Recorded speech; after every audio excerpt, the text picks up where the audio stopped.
Sa mga nag-aabang dyan ng soundcheck ng Cabin Power Pipe pang Honda Click.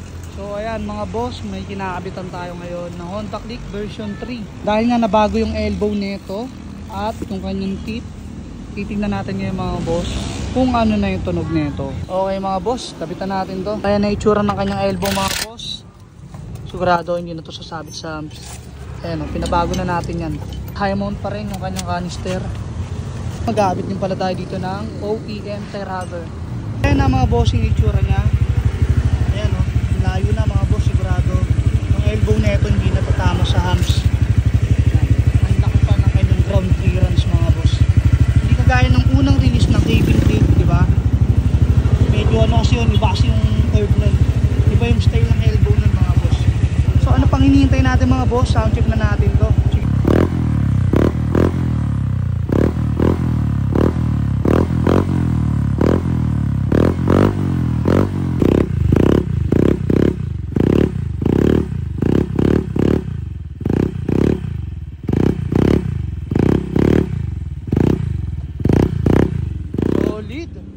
Ganda tumunog mga boss, solid pa rin talaga.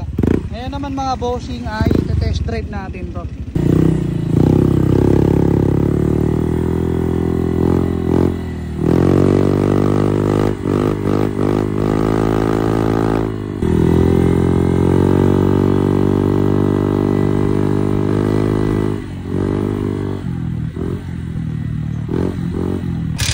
Solid mga boss, ang ganda pa rin tumunog na itong Cabin.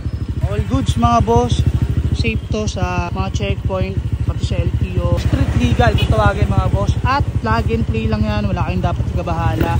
Sa mga gustong rumoksi nito at kung gusto nyong mag-walk-in, ito location natin mga boss, Dasma Cavite. Pin nyo na lang sa map, KCC Motoparts Sampaloc 4. At ayan, shoutout sa mga bossing natin na rumoksi sa ating TikTok shop, napakarami na ito.